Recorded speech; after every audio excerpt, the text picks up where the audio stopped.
It's not until the late 19th century that photography begins to become much more widely available. And the person behind this photography boom is George Eastman, the founder of the Kodak company. Eastman initially experiments with the kind of paper film I mentioned in the last video, but then he settles on a clear celluloid-based film as a more accessible way to create a lightweight, relatively cheap photographic image.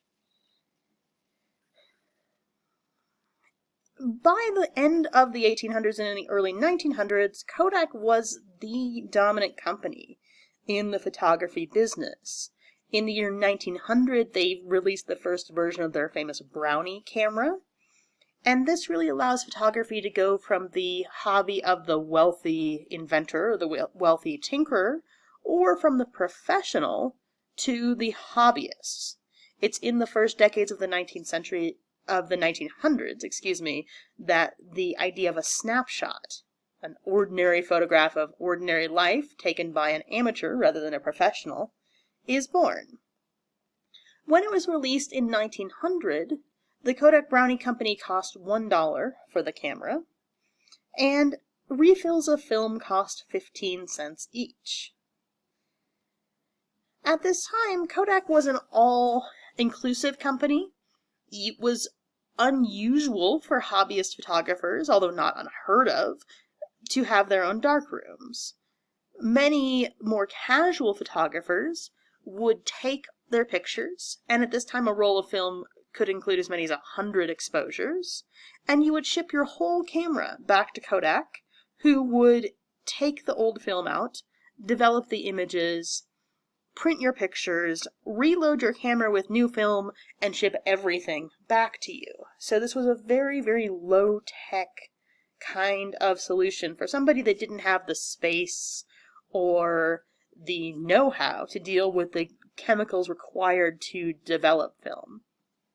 This means as we look into the 20th century, photography is much different, and it is within the first 2 decades of the 20th century that we really see photography go from being what's considered a more technical practice, or scientific practice even in some cases, to something that is much more arts-related, and we see a much more widespread acceptance of photography as a fine arts medium. In the 19th century, most people think about photography not as an art, but as a science, that you need to understand light, exposure, and exposure times, and that the calculation of all of those things to create the best photograph is really what makes a good photographer. The idea that a photographer is somebody who's making artistic choices, who might make choices about whether or not things are in focus, or how dark or how light an image is really not the way that people think about photography in the 19th century. However, there are several photographers who really shape our view of photography, and today we would consider them artists. One of those photographers is Julia Margaret Cameron. Cameron has a really exceptional life. She comes from an artistic family. She's a well-known society hostess. She's also related. She's a great aunt of Virginia Woolf, the famous early 20th century novelist. But Cameron is not only one of the few female artists to really make a mark in photography in the 19th century, she's really one of the first photographers at all that experiments with some of these ideas that I just mentioned, with how in focus something is, with how dark or how light an image is. Cameron comes to photography later in her life. She's given a gift of a camera in her middle age, actually she's nearly 50 years old, by her grown daughter. Once all her children had moved out of the house, her daughter thought her mother might need a hobby or something to keep her busy. And Cameron today is really remembered for 2 sets of photographs.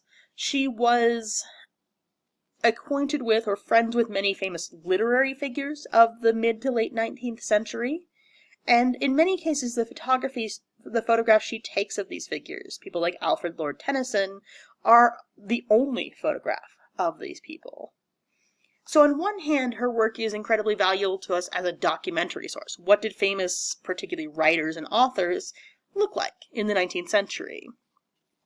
However, Cameron herself was also quite literary and experimented with pictures like this one that tried to portray or illustrate images from the literature she loved.